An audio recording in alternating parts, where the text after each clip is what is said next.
Welcome to. Welcome. But that's not important right now. But that's not important right now? What's not important right now? You're This not podcast? important right now. You are not in You're sync. not important You're right never now. in sync. And I'm leaving. I'm leaving. You're leaving? I'm Well, packing up. fine. No. See if I care. Come back, John. I love you. I love you too. All right. In a All right, enough of non-gay that. way. In a non-gay way. Yes, in a non-gay way. Let me just. Yeah.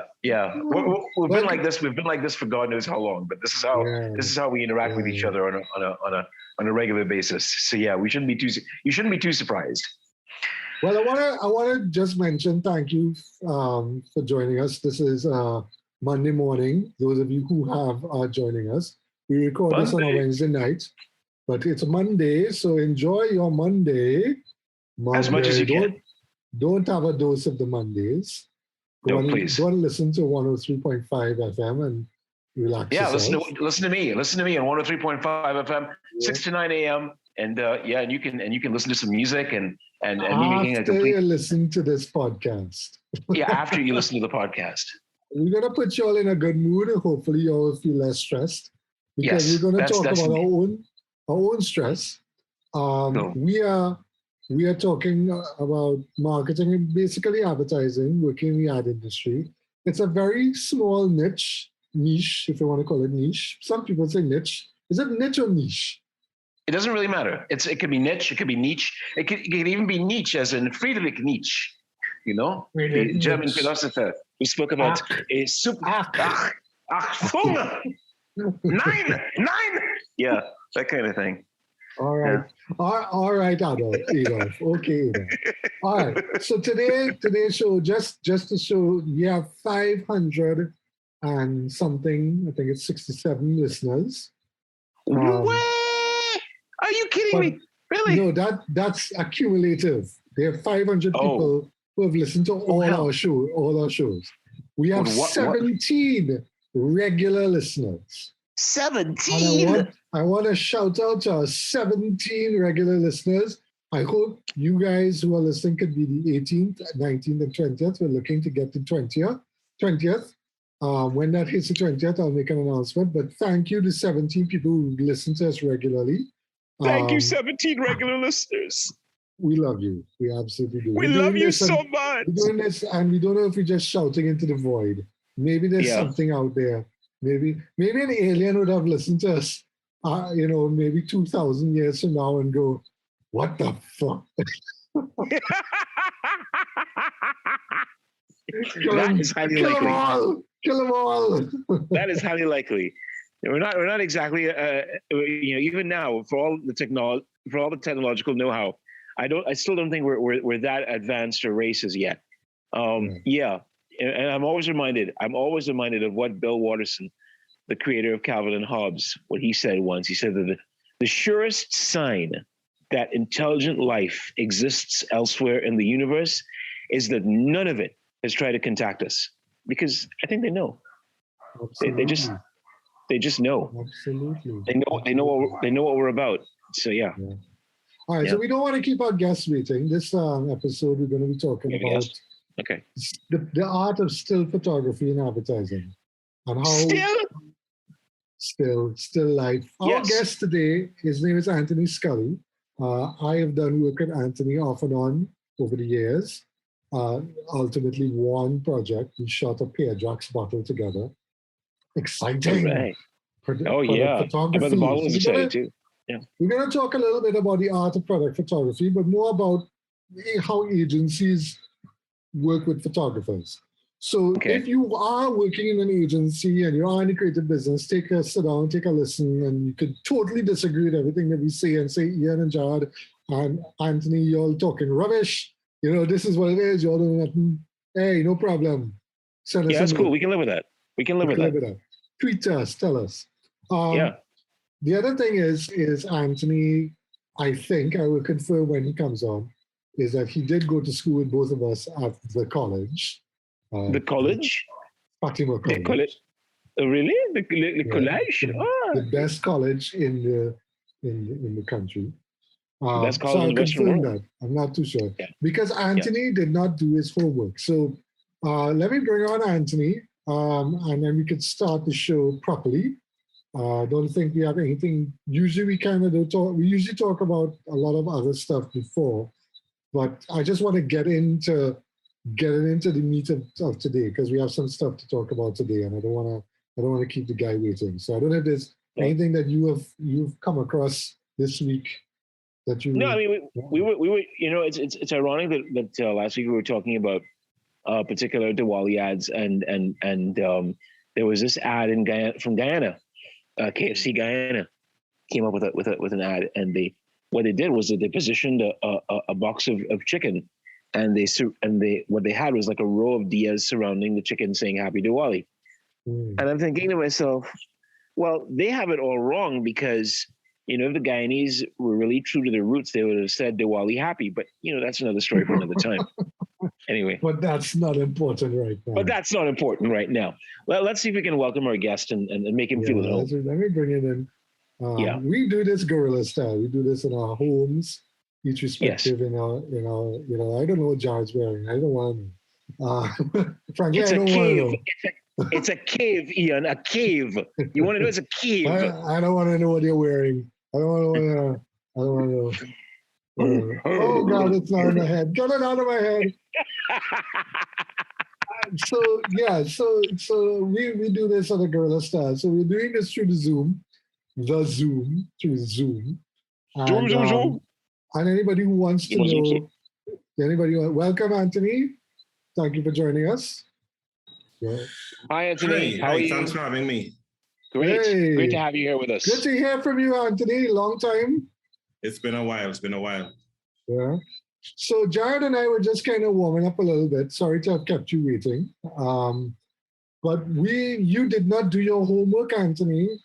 You didn't do your homework. Oh, no, Anthony is going to be spanked. He's a better boy. Oh, boy.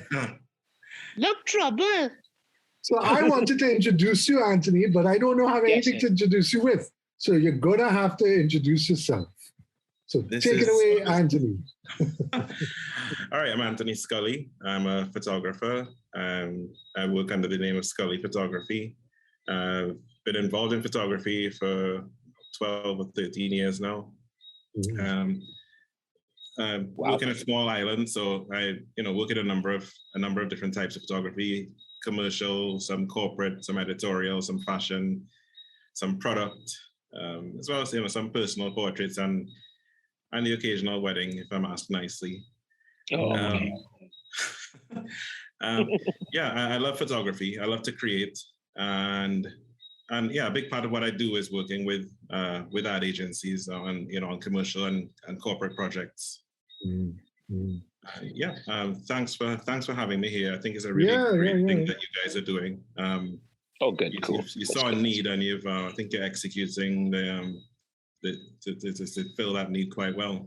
Great job. I hope so. Thanks. Like we were saying before you came on, this is a very small niche.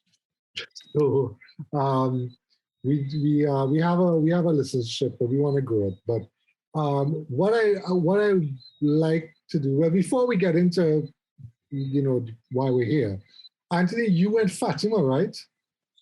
That's correct. Yeah. What year did you graduate? I graduated from Form 5 in 88.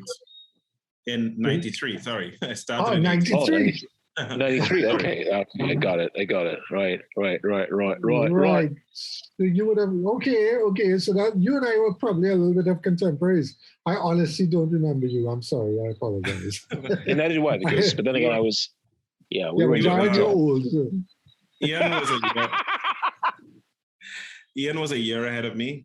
And when I started the first Christmas concert, and I had informed, Christmas, not concert, but function at Fatima in Form 1 was when Alf was present. Oh, dear God. Oh, dear God. Here we go again. Never lived that down. It's a pity there's no footage of that, It's a pity. I know there's a still photo in one of the annuals. Yeah. Yes. So Yes, yeah, and we even made the front yeah. page. We even made the front page of the Guardian back in 1988 because of Well, that. who made that Alf costume? By the way? Somebody told me, No. but I forgot. No, what happened was that what happened was we had made an arrangement with someone from Miami. Somebody called somebody in Miami, yeah, because obviously that costume, there was no way in heck we were going to get that costume made in Trinidad.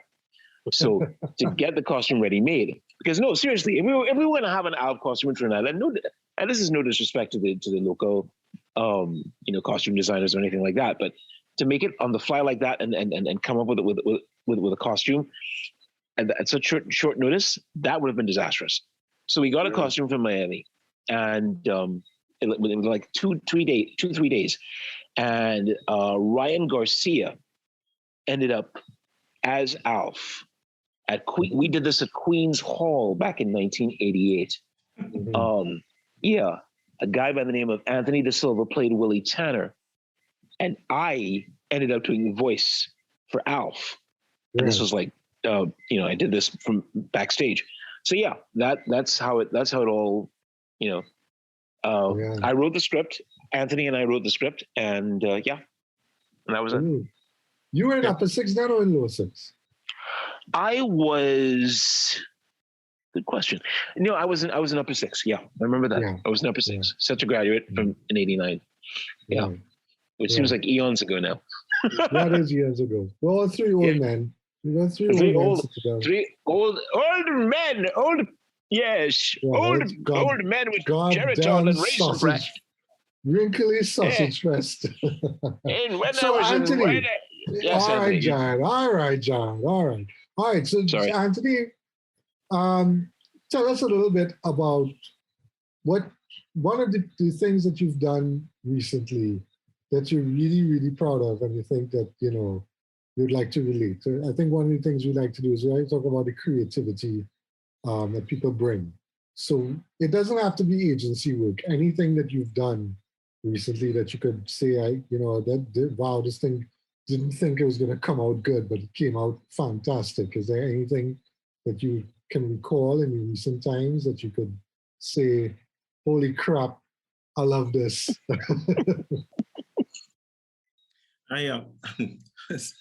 All right.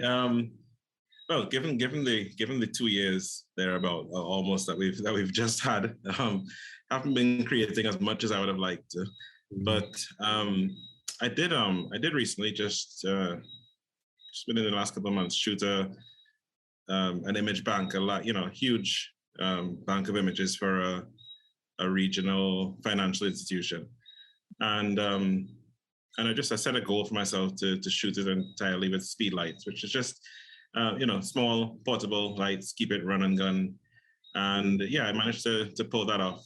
It was several hundred indoor images, outdoor images, lifestyle, a whole slew of locations, scenarios, some shots from one person to 8 to 10 people. And it's just, at least for me, just technically, photographically, I was able to pull it off with just giving myself certain constraints. And lighting is something that it's always been a big thing for me. It's always it's a big part of what I do, because my background is that I got into photography while working as a lighting designer with a design company. So I used to design architectural lighting and started photographing projects, and that's how I got into photography. Well, that's interesting because there's a whole, people don't seem to understand that photography requires a little bit of a team. There's the photographer, there's obviously, if you're dealing with a person, there's a costumer, the makeup artist, there's the prop person, the producer, but there's also a lighting guy.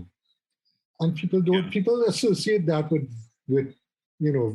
You always have the boom operator and the lighting guy, but you need to have a lighting guy for photography. And locally, I've only been on one shoot where there was a lighting guy on the shoot.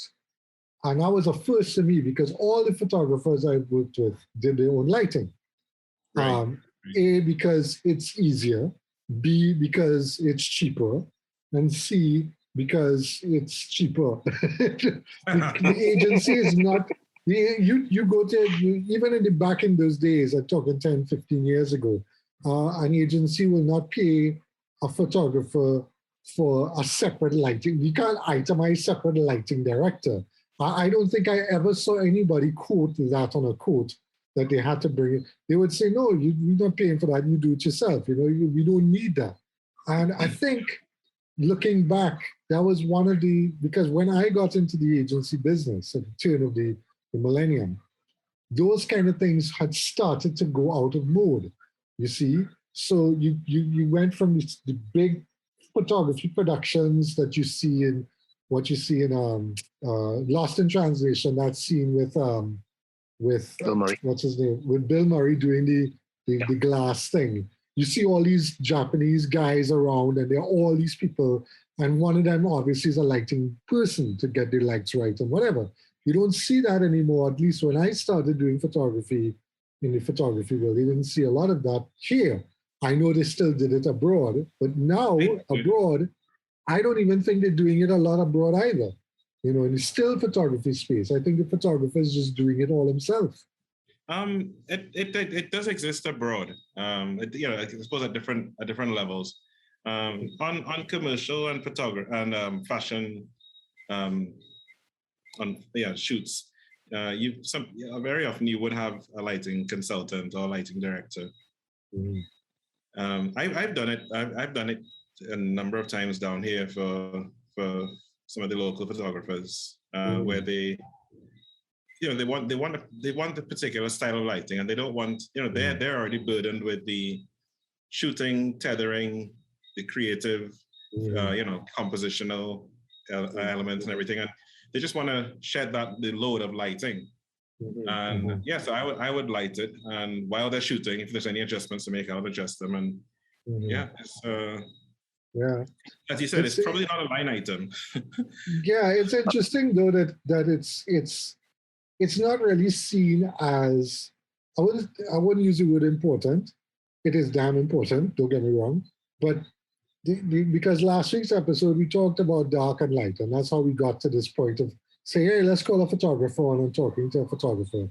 Because one of the photographer had mentioned to me that you can't have darkness without light, and you can't have light without darkness. You need to know how to use it to be able to get the effect and get the mood. And if you just throw lights on something and take a photo, it's just going to come out with somebody with light and a photo. You know, it's not going to give you any sort of. And that's one of the things that I learned on the job. I didn't do a photography course. I had no experience whatsoever in photography. And here I was thrown as to being an art director on a shoot. And shit, I had no idea what was going on. I'm like, well, I'm just pointing to shoot, that's what I want, get it done, And they're like, no, you have to learn, you have to know. Come on, let me show you what these lighters do. I'm like, okay, cool. And I that is good, So we all kind of self-taught in a way our various, stuff. But the reason why we kind of here now is because there's a trend now where, just like everything else, people seem to want to do everything themselves. So what are you finding now with the industry right now? Is it, how is it with the photographic, what do you call it? Jared, help me out here. Fraternity, is that a word? Should I use fraternity? Yeah, fraternity. Yeah, you can call it that. You can call it fraternity if you wish. What's it like? There is a fraternity there. It's been very unstructured. There are professionals, there are hobbyists, there are some in betweens, and for that reason, when I got into photography, I was trying to ask some of the older photographers, how do you do this? How do you do that? And I would see them at events, or I'd reach out to them, and I just get bounced in my head. So I started up an online forum to bring photographers together to share information. And it ran quite well for 5 or 6 years. Then eventually the community migrated to Facebook, and then it just dissolved into 5,000 other Facebook groups. But I think it initially did bring together a lot of photographers, and it helps share information. And then there was a need for some sort of organizations, and I teach photography at UWI Open Campus. So one of my students approached me at one point with a proposal to start a group. So we had some focus group meetings just to find out, what do people want, what do photographers need, from different types of photographers, different levels of photographers, and that saw the birth of the Photographers Guild of Trinidad and Tobago. So we have the guild, and it's done some really great work. It's been tedious, progressing throughout the last couple of years with everything that's been happening. But we have made a lot of progress, and one of the goals of the guild was to build an industry, because there are a bunch of professionals, but there isn't something that's as structured enough to be called an industry. And there's not enough communication, to seek the needs and rights of the people that within that industry. Sorry, Anthony. What would you say is the cause of this kind of unstructured, the lack of a structure? Why? What would you say? What do you think is the reason behind that? Well, I think two things come to mind as the main causes. One is that it needs the initiative of someone or some group to take that initiative to bring people together. And the other thing that, as I've experienced and I've heard from some of the older photographers in the field, is egos. No, yeah. Because until the 90s, there was PIAT. There was an organization called PIAT that represented photographers, and did a lot of great work. They were actually part of contributing towards the Copyright Act, and actually saw that the Copyright Act that was being drafted at the time didn't include for photography. So importantly, had photography included within the Copyright Act. Yeah. I had a joke. My friend Damien had a very good joke. Not our friend Damien, Jared, another friend of mine. Oh, another. Okay.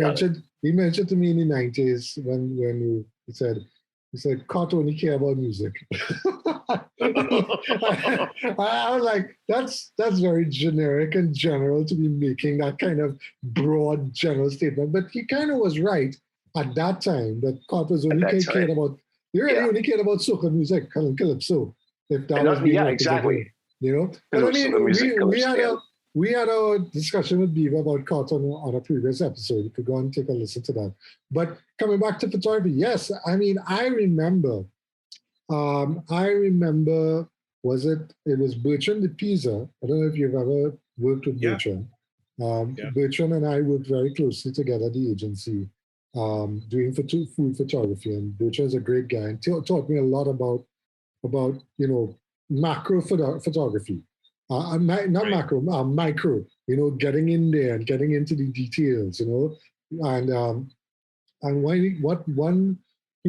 were at a break, and he said, one of my pictures of Sparrow ended up on a billboard in New York. I said, really? Well, that's great. That's awesome. He's like, I didn't approve it. I'm like, what? He's like, I was traveling through New York and I saw my photo on a billboard, which had nothing to do with Trinidad. He says he can't even remember if it was for Trinidad or advertising Trinidad or advertising. Yeah. He just remembered seeing this picture in the airport, and he started seeing it all over Times Square and stuff. And he's like, but that's my photo. So he started digging around and he started trying to find out where, how his photo ended up, there. And I don't know what happened in the end, but I mean, this is the turn of the millennium. This is 2002, 2003. around there. And we still had issues of that, of people taking other people's photography. This is true. They're just This is using it, you know. Yeah. And I think we had a seminal case 2 years ago. Jason Natu successfully, because you know he's the copyright lawyer guy now. He's the trademark lawyer guy. He successfully got a graphic artist and a photographer redress for the use of their creative in a piece of creative that was used abroad. It wasn't paid for. It was taken by the client and then used, and they were able to successfully win the case. And it's basically a copyright issue. It's like you took our work, you didn't pay for it, and you just went and used it as if it was your own, you know? and we've been seeing more of those cases coming out and successfully winning in the courts. The precedent is there. So people are still going on Google and finding an image and putting it in their layout and putting it up on Facebook and saying, woohoo, I done, job done. But the photographer sees it and goes, hey, excuse me, hello, my name is Anthony Scully. What the hell? You know? Yeah. So, I don't know if, no isolated cases. Has that ever happened to you? Oh yes, it has. Oh. It's happened several times, but the first time it happened wasn't quite as clandestine as what you've just described, where you travel and you see your image used abroad. It was one of my first commercial projects with an agency, and it was at that point it was my most significant advertising project. And I was asked to provide a quote. I didn't know how to quote. I asked a few people around me. They didn't know how to quote, so I just pulled a figure out of the air and I got the job to shoot an image for a print ad for a well-known product, and it was for a print ad. Mm-hmm. And the shoot got postponed several times, and then eventually the agency called and said, we need to do the shoot this evening because it needs to, the graphic artists need to work on it overnight and get it out next morning. So I said, okay, I have a studio. My studio is available. I have all the equipment. I'll organize. And a huge team shows up, and we shot from about 9 p.m. Shot one model from about 9 p.m. to 1 a.m. Because I asked for, whether any sketches, anything, any concept. Well, it's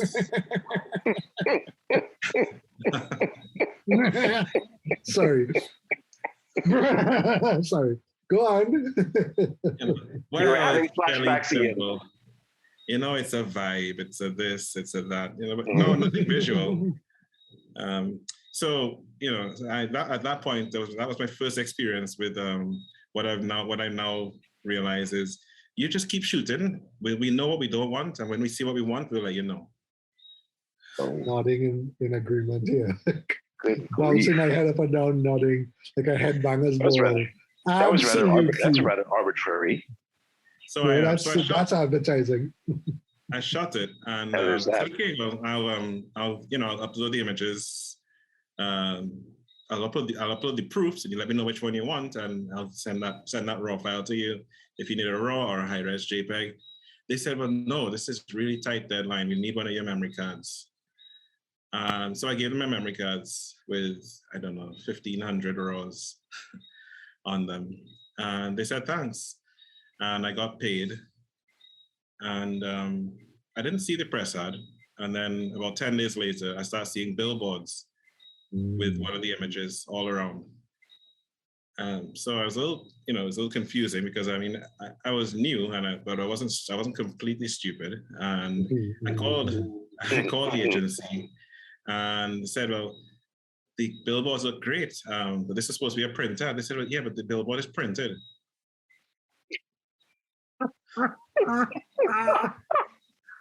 Oh my word! I'm still trying to. Wait a minute. That's a what?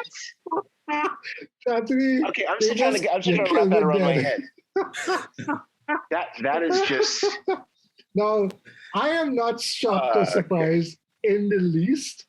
But okay, go on. So what happened next? So what did you do? I said, well, yeah, but I say, as respectfully as I can, you're an agency, I'm a new photographer, and I know this, and I know that you know what I'm talking about. That's not what print refers to. They said, yeah, but we've already done up everything with the client, and and we have so much more work to come. So, let this one slide. Yes. And had I done some of the workshops that I did a couple of years later on, marketing and negotiating with photographers, I would have known at that point that when you bend over once, a line forms. Yeah. Yeah. This is true. This is true. Yeah. So I said, okay, fine. And I got a couple other jobs for the agency. One of the other jobs was, could you shoot these products for us? It's a granulated product in a glass jar. Okay, how do you want it to look? Just basic lighting. So, okay, well, what do you mean? Yeah, just nothing special. So I shot them overnight. I got them back to the agency. They went, yeah, we don't like these. I hope I gave you good. I know I gave you good instructions when we shot the good. Yes. As long as you're clear about that, because I don't want to be hypocritical here and laugh at this. Right, good, because Fast forward a year later to the season that the original print ad that's now a billboard was shot for, and I see a new billboard go up, and I thought, at first I'm driving past and thinking, okay, they just reused the image. I'll just send them an invoice because it was licensed for a year. And something told me, take a picture of it and take it home. And I realized that it was another frame from the same shoot. So I thought, well, okay, now I don't need to just license for reuse of the same image. I need to license for use of a new image. So I sent an invoice. I was met with shock, awe, and disgust at my audacity. SAG. SAG. You met with SAG. Sad. And but Anthony, there was a model involved, right? So there was a person who was shot, right? Yes. But okay, so that brings in the next part of it is the fact that we've had issues where the client has gone ahead, taken a piece of photography, unbeknownst to the agency, and done something else with it. We've had an instance, very famously, of a shoot that was done for a bank. And because the bank was regional, the model and the photographer was paid for local use only, Trinidad. And then it ended up on a brochure, on a poster in Branch and up the islands. And the model happened to be on her honeymoon and saw herself on a poster by the bank, because obviously it's a very small island, while she's in her bikini, sunning herself. She sees herself and she's like, but what the hell is this? So she calls up the photographer, and the photographer gets upset, and the photographer calls up the agency, and the agency said exactly what you did. You said there, they got sad. and the client said, no, we only photography. We could do whatever we wanted. And the agency said back, but no, you can't, and the client said, all you fix it. So it meant that when you go back to the model and say, all right, well, we're going to pay her the same amount. The model said, absolutely not. I want twice as much. If not, I am suing you all. And she did. She did. She sued the agency and she sued the client. And the agency and the client, I think they settled out of court. I think they did it. They did a mediation and they figured it out. At least that's what I was told. But I remember that after that, we had to redo all the contracts. We had to make sure exactly what you said there, that we had to make sure that this was for territory and da-da-da. And I remember working on those contracts because you had to do a contract sheet to sign. And it's something that you don't expect to happen, but it does end up happening. And sometimes it's not the agency, it's the client, but the agency tries to extract itself from the responsibility, My point of contact at the agency was a production assistant, and I spoke with the production assistant who was sad, and thought that I would. This is the title of this episode. This episode is the one about sad, about being sad. It's that kind of a okay. Yeah. Thought that I would dismiss it, and I didn't. I stuck behind it. I called back a couple times, and my matter was elevated to the creative director. I think if I remember, it was a very brief conversation, which ended, oh, okay. And I was then passed on to the account exec who tried to strong arm me into not charging anything extra because, well, how is it going to make us look? We have to go back to the client. So that's not my problem. Exactly. Absolutely. It's a guilt trip that they put you on, Oh my God, the client's going to have to pay for this. Yes. And so because they were the ones investing in the first place, right? Mm-hmm. I had to follow up for 8 months, and you know when you could tell somebody's rolling their eyes on their phone. Yeah. You can tell when you hear this sort of outward rush of breath. Yeah. And that way you just know that you could okay, somebody is this close to getting exasperated. Yeah. I got paid 8 or 9 months later, and that was the last job I got from that agency for 10 years. Goodness. Yeah, that's what you see. That's what happens. Before we came on, I was telling Jared that when I joined the agency, there was an in-house photographer at the agency, and I didn't know this, but he had a funny story. When I had come back from studying abroad, my parents wanted to have a family portrait done, and they didn't know where to go, who to go. And my dad literally randomly chose from the Yellow Pages, randomly chose somebody. Let's call somebody. And that turned out to be Softbox Studios, Sheriff Khan. Right. And we went to the studio, and I met Sheriff, and I told Sheriff, do you do work for agencies and so on? And he's like, yeah. And I said, well, I just started, I'm going to be working at the agency. He's like, really? I used to work there, like, yeah. And that's when I learned for the first time that everybody ended up working at this agency at some point in time. So Sheriff and I had this very good relationship, working relationship. And it turned out he was what we call the photographer of record. They would send everything to him, everything. And he was making bank. He was shooting. I sent a Reach toothbrush for him to shoot. That's to tell you, he was doing everything, because we didn't have a camera in the agency. These are the days before you had digital cameras. He was shooting everything. And then something happened. I was not aware of it. Nobody was aware of it. All of a sudden, we're shooting things with another photographer. And we started shooting things with different photographers. And at a party, I think it was Anchorage, one of the Anchorage rock festivals, Jared. I think it was the same one you were the judge at. He came up to me and he said, Ian, are you not sending work by me again?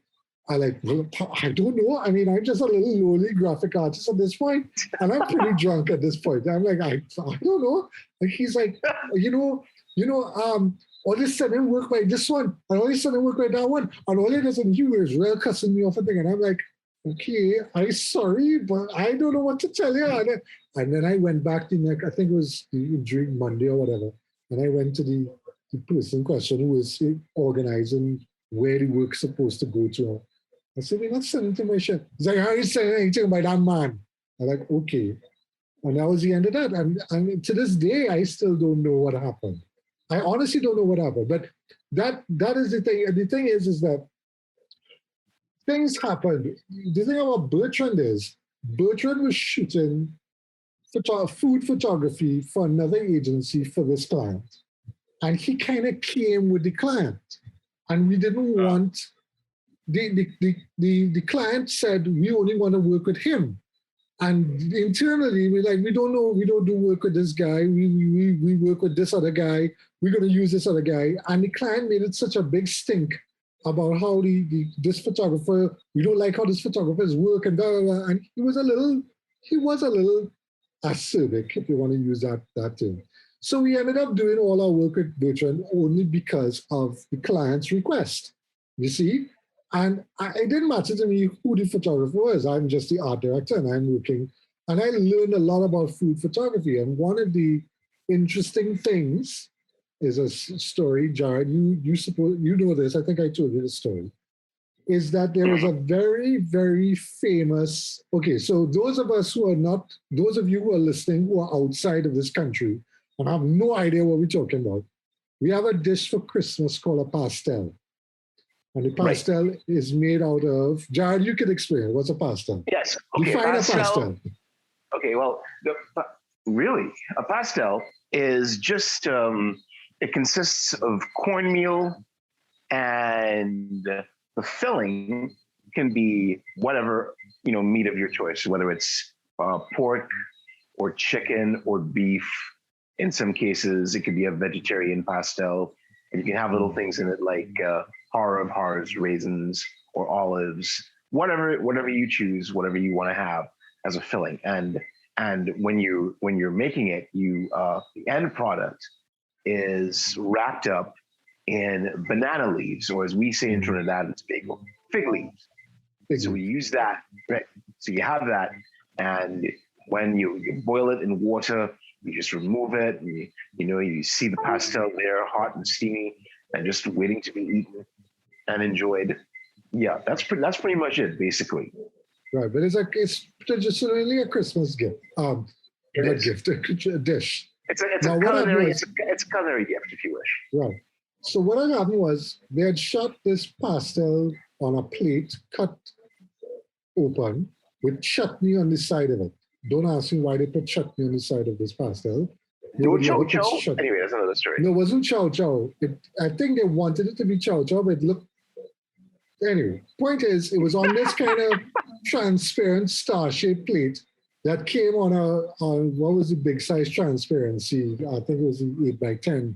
It was one of these, not 8x10, that's too big. The bigger size transparency. And we inherited this image from the previous agency, which is now closed down. Can we not mention the agency that's closed down? I think we can, yeah. Yeah, we can. It's closed. All right, so Hernandez FCB used to be an agency that handled this client, and they closed down. And we inherited this client. We got this picture of this pastel, and we had to use it in all of our Christmas stuff for this client. It's a food client. And the client comes and sends through a request, please remove the chutney. I'm like, okay. All right. So here I am, at 2 in the afternoon, remove the chutney. It's on a transparent star-shaped plate. So there's stuff underneath the plate, stuff coming through the plate, frosted, unfrosted stars, and then this chutney. Boy, I make miracle with that. I got rid of that chutney. Only for the client to come back and say, please make the cut of the pastel bigger to see more meat. I'm like, okay. Boy, I made mass of that, but I was so intimately knowledgeable about that particular piece of photography that I knew exactly how it looked and all that. It's interesting you should mention that, because, and Anthony, you can correct me on this. When it comes to taking pictures, when it comes to using still photography, food can be very tricky. In fact, I can, right? Am I right? The thing about it is, I can remember there was this documentary that they had on HBO. I think it was called, if I'm not mistaken, Buy Me That 3, which is a kid's guide to advertising. So that if you're taking a picture of, say, a box of French fries, or as we say in Trinidad, chips, if you take a photograph, a still photograph of some fries, French fries, there's a particular method that they use to make the fries look appetizing and everything. What they did, they took toothpicks and they inserted the toothpick into each individual French fry to make it look very firm, solid, upright, perfect, too good to eat. But in reality, what they did was that they used the toothpicks. They inserted the toothpicks directly into the fries to make it look like that. So my question to you is, has that ever been, not necessarily taking toothpicks and inserting it in the fries, but have you ever, when it comes to food, has there been any kind of hidden secret that photographers use to make food look more appetizing, more sexy, if you will? Not necessarily sexy, but you get the idea. Yeah. Oh yeah, for sure. There is a bit of a code, I suppose, and that with it, I guess more in the past than now, but where for advertising, anything goes with food to sell the product. That's like those McDonald's, those burgers, those large burger companies, and those turkeys that you'd see on Christmas dinner tables. Right. They're painted with varnish. They're they're probably cooked just for a few minutes. Yeah. That's why you'll never get your turkey to look like that. Yeah. It has been eye-opening food photography. The most famous of it is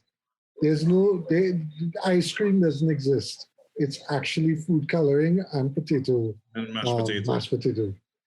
That's ice cream. You can't. When you see ice cream, it's mashed potato. But Jared, I was going to say that pastel photography, right, got stolen.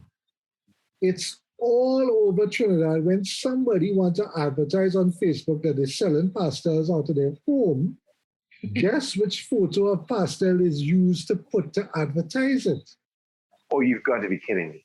I am not kidding you. I have seen it so many times. I just get tired. It's literally become the poster child for pastel. And I feel proud. I mean, I didn't do the photography. I wasn't even there with it. I kind of fixed, and it's the one that I fixed. It's not the one before. It's the one without the chutney. And I think to myself, holy crap, well, they just lift my photo, but not my photo, but I consider it my photo.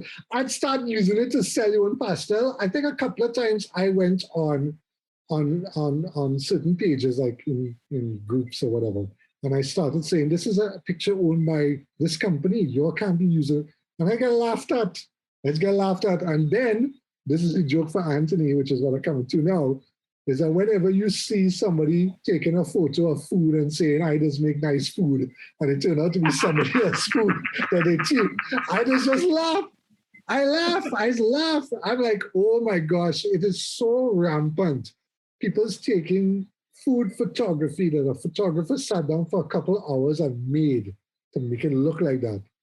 And you just put it up and say, look how nice I make my food. You're like, what the hell? Yeah. I think it's something that continues to bedevil us as professionals. I mean, most of us, and I'm not referring to us in the industry, but there are those who outside of the industry who figure that, taking a photograph, there's nothing to it. All you need to do is just point, shoot, and bam, you have something that will stand the test of time and be a shot for the ages. And it ain't necessarily so. I mean, you could get away with it, if you're lucky enough. But if you've got the kind of experience, you see, most of us we've gotten so lazy in the mind and so pedestrian in our thinking that we figure, like I said before, it's just a simple case, just taking a shot. But if that was so, hell, all of us would be involved in photography. Everybody has a smartphone, and all of a sudden you see yourself as the next Ansel Adams. I can take a photograph of this. Yes, look at that. Yeah, and boom, you're done. What I want to ask Anthony is what he thought about we put into our little group chat before the show a picture of something that I found on somebody my brother sent it to me because he's into marketing and he's like what was it? Let me see if I find it again. Yeah. It was two. Yeah. He's like, looks like somebody took food and threw it on the floor. and it's a picture of a nice. It's a berry lolly out of its packaging with I don't know seasoning and you know what else and berries, but it's literally looks like it's on the floor because the countertop they're using looks like flooring. You see, so so I was wondering to Anthony, you know, the people who all right, so we're talking small and medium businesses here. You know, we're also talking large businesses who still think that they should be shooting their own photography. What would you say to somebody who did something like, you know, this? I know our viewers can't see it, but if they've done their own food photography and it just looks bad, what would your recommendation be, you know? Well, okay, there's a few points. So we well, okay, I mentioned just now about advertising photography, food photography for advertising. Conversely, for editorial, usually you're held to a standard where it has to be the actual item. You know, no varnish, no mashed potato, that kind of stuff. So, and then in the age we live in, where customers have called out brands for misrepresenting their products, even in ads. Not all, but a lot of food that's photographed for ads is now the actual food, and you have to use lighting and styling to convey the appeal. Which is like, sorry. No, go ahead, Anthony. Go ahead. Sorry.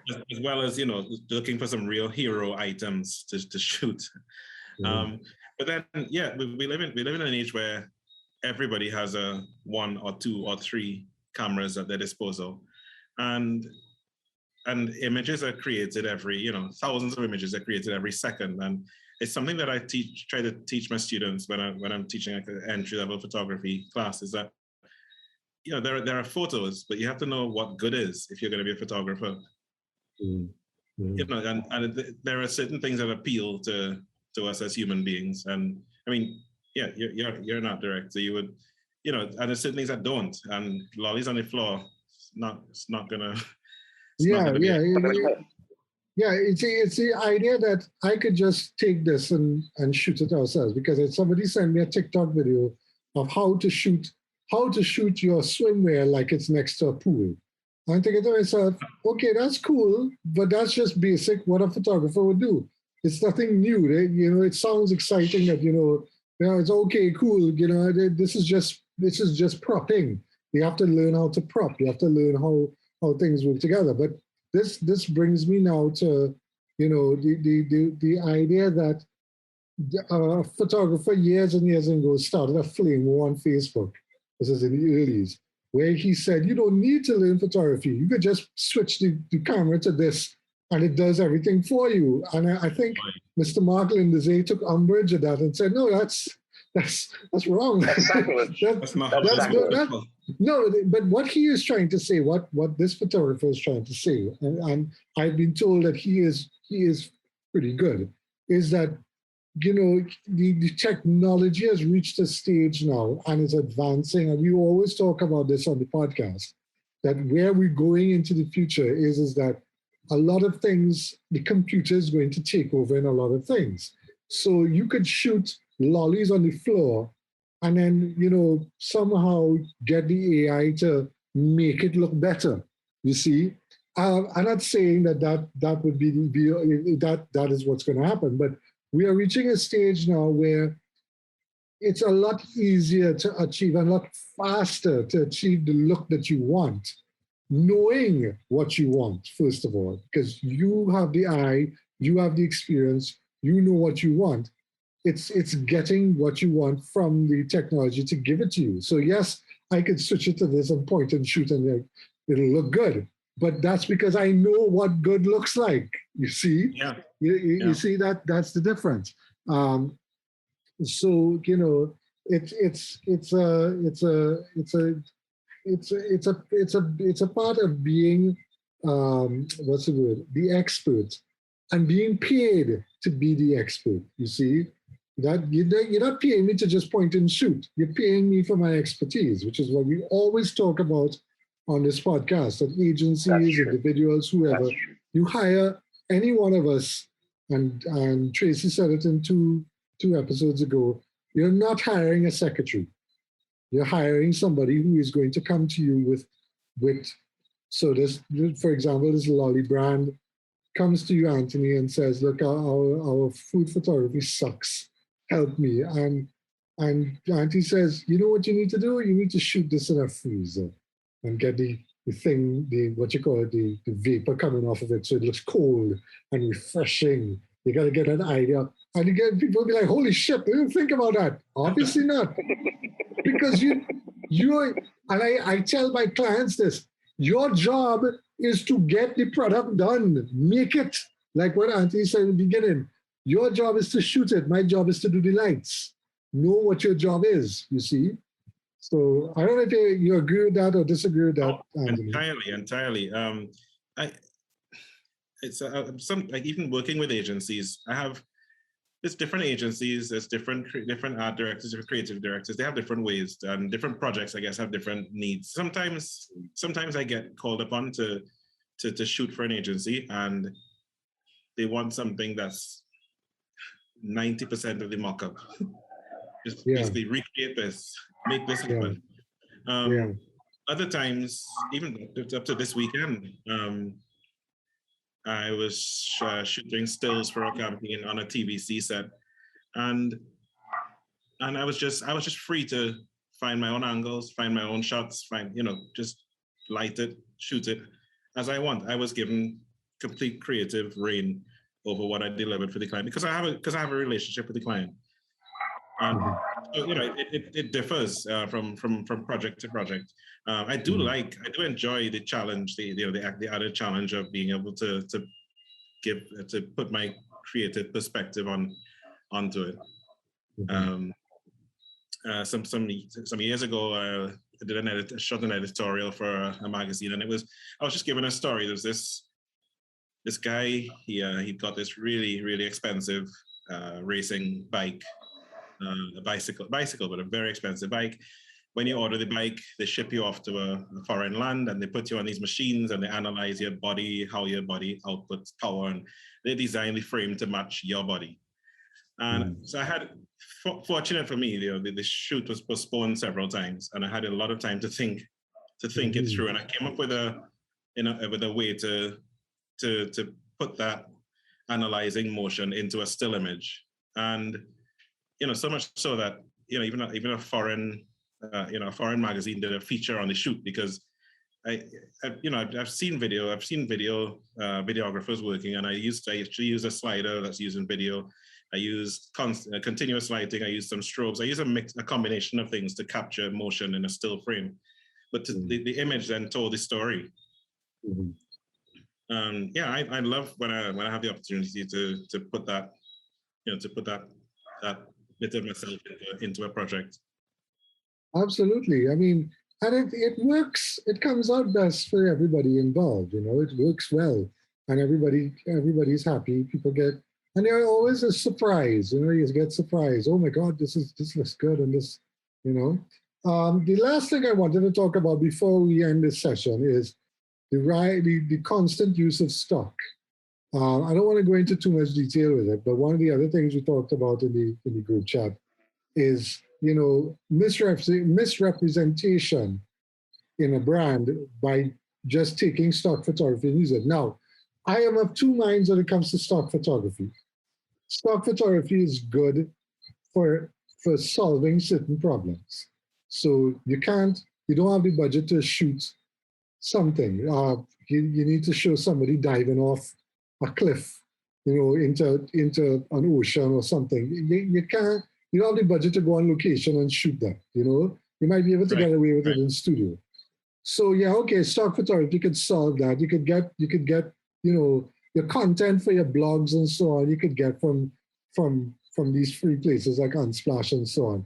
But if there's specific things that you need for your brand to communicate specific things, stock is not going to do it. But there are always attempts to try to take stock and use it as a crutch to solve everything, all the problems. And we had an issue where a certain mall, you know, it's a big mall, it's a grand mall in this country, it's one of the largest, is using a $1 stock image to represent its brand. And you think to yourself, yeah, come on, you guys have the budget to shoot this in your own mall. You see, you're not even paying for location, you're not even going anywhere. All you need to do is get 2 models, you know? So I don't know what your thoughts are, you know, when it comes to the whole, this plethora of stock photography. I've heard of clamors, why isn't it, somebody told me, one of my clients told me, why isn't there a local stock photography site that we could just get local photography? I said, because nobody would pay for it. You know, Yeah, that's one of the reasons. And there That's is one your of the answer right there.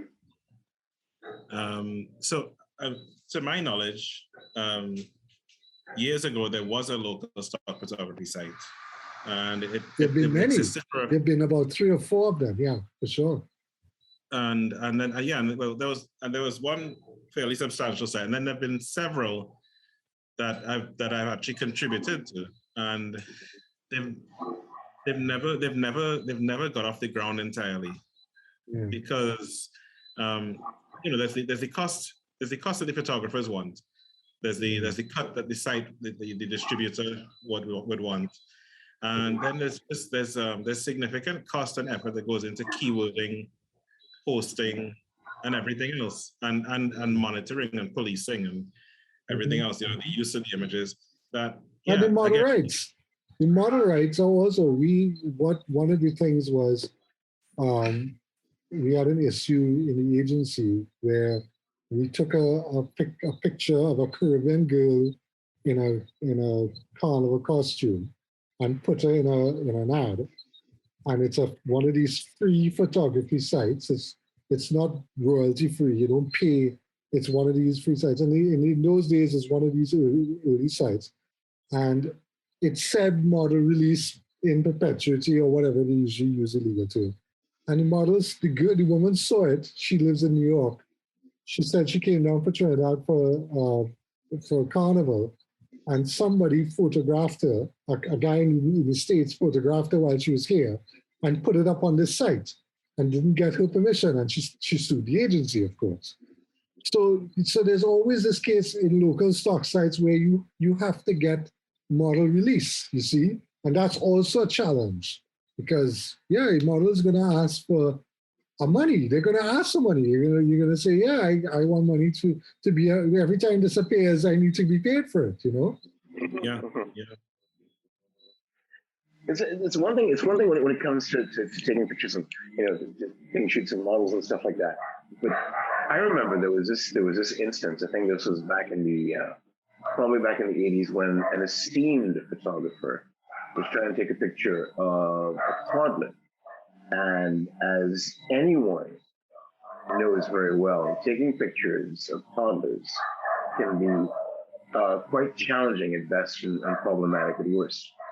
So there's always that, because you want to try to capture the right emotion of the kid, try to coax the kid into expressing the emotion that would be best suited for the end product. But what I think is rather, what I thought, I don't know how true this is, but there was this one photographer who was taking a picture of this baby, and the baby would not do anything. I mean, you gave the kid a toy, trying to make the kid laugh, nothing happened. And then the photographer was so exasperated that he just let loose a string of stinking, dirty cuss words. And believe it or not, the kids started to laugh. And that's when they started taking pictures of the kid. Yeah.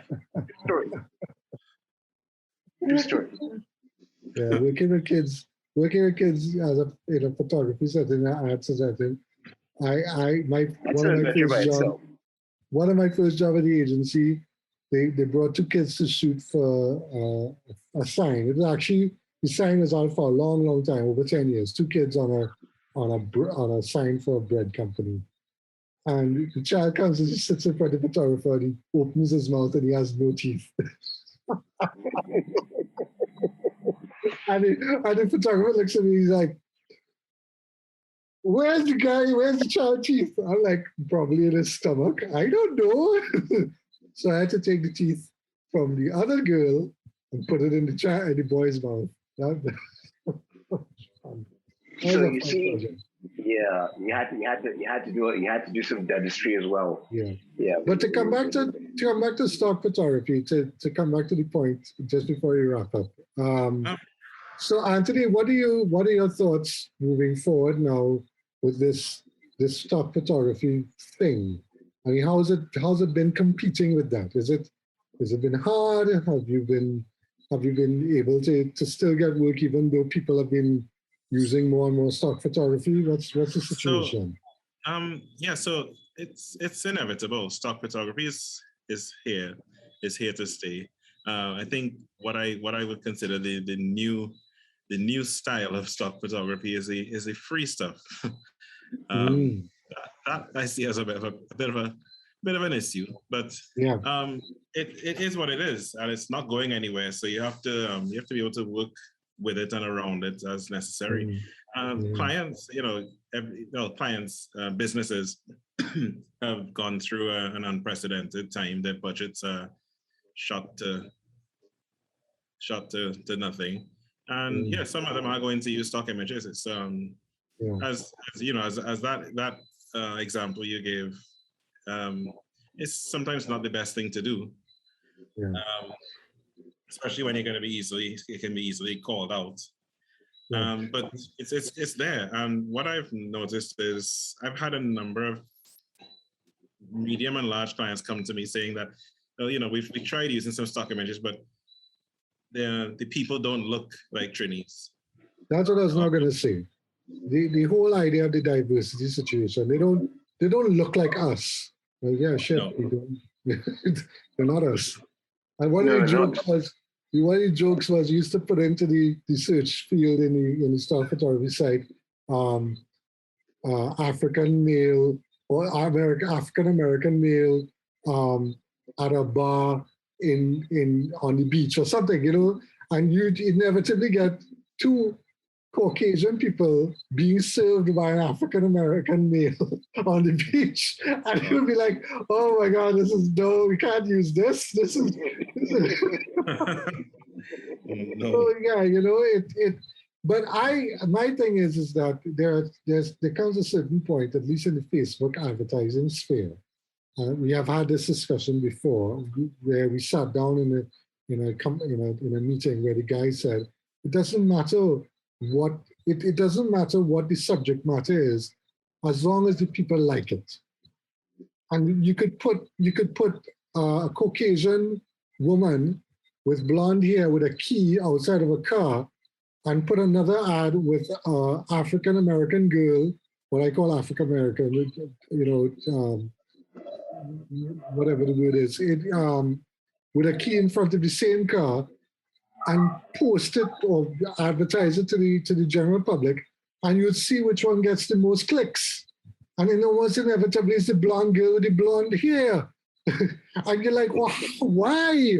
And it's like, because that's the aspiration. You may not like it, you may hate the idea of it, but this is they're looking at and somebody mentioned advertising is the dream. You're presenting the dream. You're presenting somebody who does not look like you. You might. Now, I'm not saying that this is the case, and I'm just saying that this could happen. That the data would show that the darker skinned person does not as well with this demographic as the lighter skinned person. You want to tear your hair out because you can say, well, how people can be so blah blah blah blah. That's data. The data is telling you that. You can't fight the data. You can't say, oh, the data is wrong. The clicks are showing it. If I threw two ads running simultaneously, everything is the same except the model is different. We'll see which one does better. It might surprise you, So yeah, I mean, coming back to the stock photography thing, it's becoming a situation where Facebook now allows you to just put a stock photography in the ad one time while you're creating the ad. You don't even need to go out of Facebook to put the damn photo in, and it's free. So you're like, okay, well, I don't need a photographer. I don't need to go and hire a graphic designer. I don't need any of these things. I just need to get Facebook to do it for me. And that's where we are now. You know, and you're right. It is there, it is here to stay. So, but there are niches, and we talked about niches earlier. There are niches for a photographer to get into. So anybody who's getting into photography now, what would be your advice?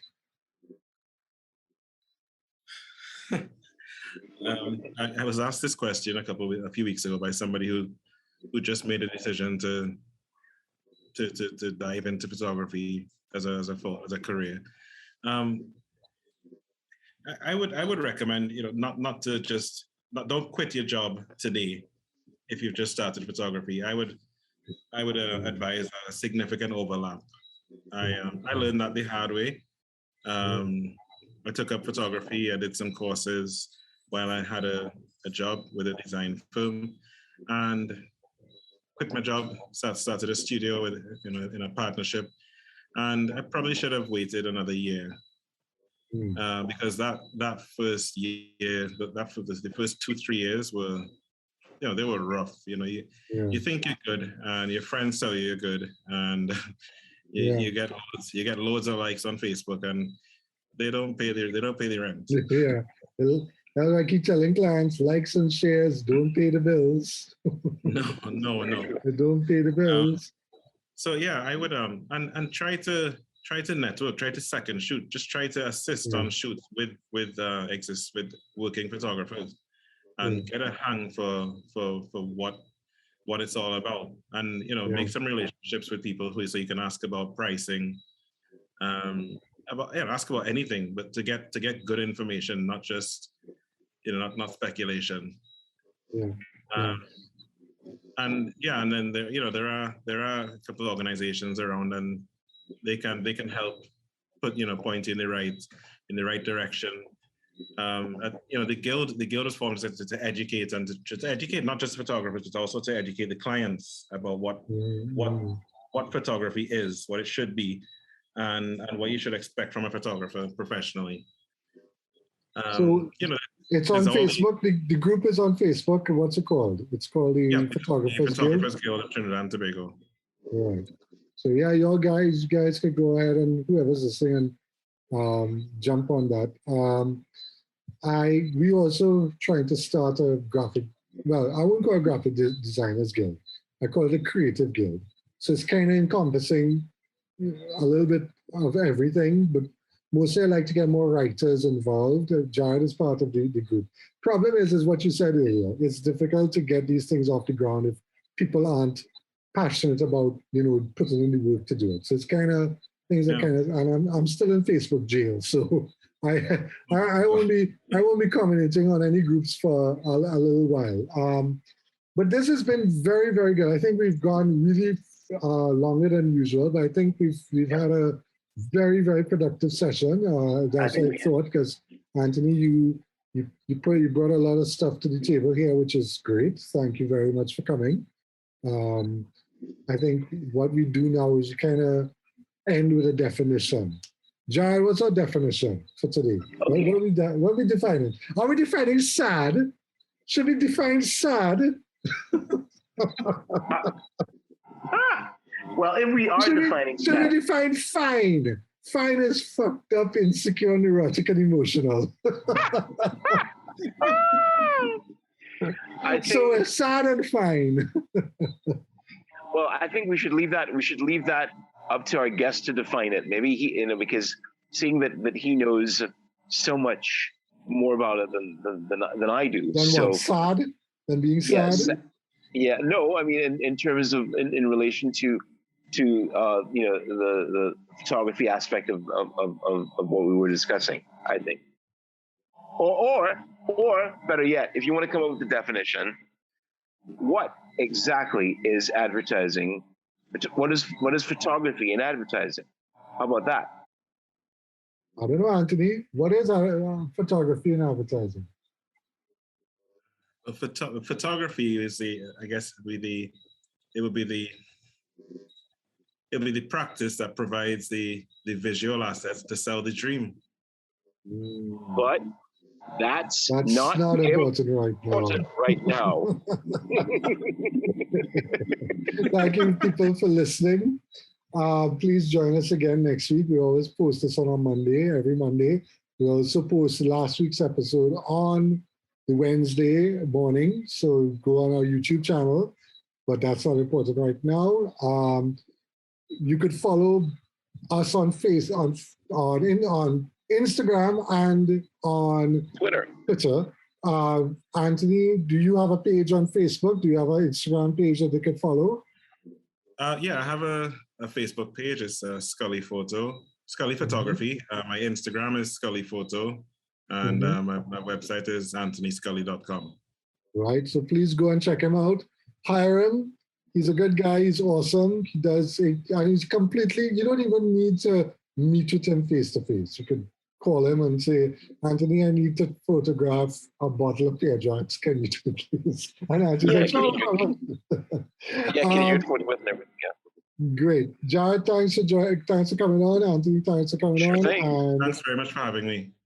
Right. And we shall be seeing you all next week. Bye. All right. Bye. See you guys later.